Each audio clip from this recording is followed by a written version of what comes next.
नमस्कार, स्वागत है आपका नेटवर्क न्यूज में। आपके साथ मैं हूं सपना दुबे। शंख भारतीय संस्कृति में, हिंदू धर्म में शंख के बिना कोई भी पूजा पूरी नहीं मानी जाती है।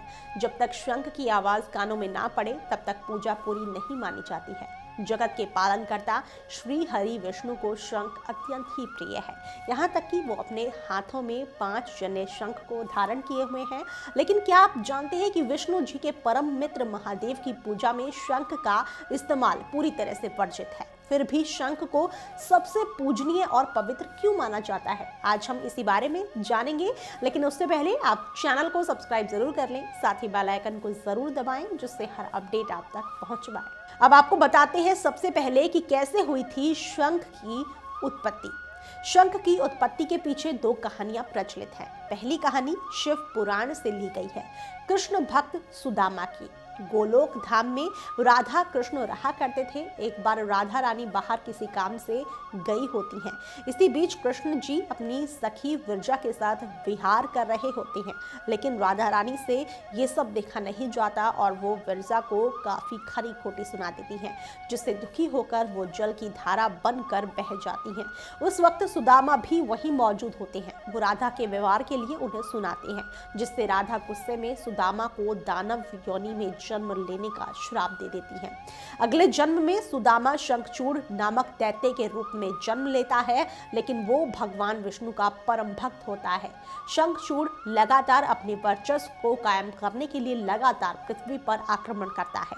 वो स्वर्ग को भी जीत लेता है। इसके साथ ही वो धर्मध्वज की बेटी तुलसी से विवाह कर लेता है, जिससे उसका पराक्रम और अधिक बढ़ जाता है। वो ब्रह्मा जी की तपस्या करके कृष्ण कवच भी हासिल कर लेता है। शंखचूड़ का आतंक इस कदर बढ़ गया कि सभी दैवा त्राही त्राही करने लगे। भगवान विष्णु का भक्त होने के कारण वो उसे मार नहीं सकते थे, जिसके बाद महादेव ने शंखचूड़ को भस्म कर दिया, जिसके बाद उसकी अस्थियों से शंख का निर्माण हुआ।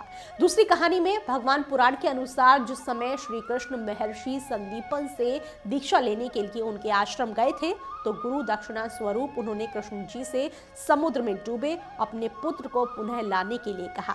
कृष्ण जी का सामना समुद्र में शंखासुर नामक दैत्य से हुआ और श्री कृष्ण ने उसका वध कर दिया, लेकिन उसके अवशेष रह गए, जिससे शंख का जन्म हुआ।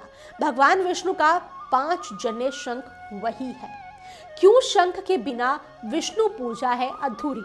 दोनों की कहानियां 2 अलग अलग पुराणों से ली गई हैं, लेकिन भगवान विष्णु को शंख बहुत प्रिय है और इनकी पूजा की शुरुआत शंख की मधुर ध्वनि से होती है और शंख के जल से ही उनका अभिषेक किया जाता है। विष्णु जी की पूजा के अलावा लगभग सभी देवी देवताओं की पूजा में शंख का इस्तेमाल किया जाता है। इसकी आवाज से वातावरण में सकारात्मकता आती है, साथ ही इसकी ध्वनि से आपके आसपास जो भी बुरे प्रभाव होंगे वो भी खत्म होने लगते हैं।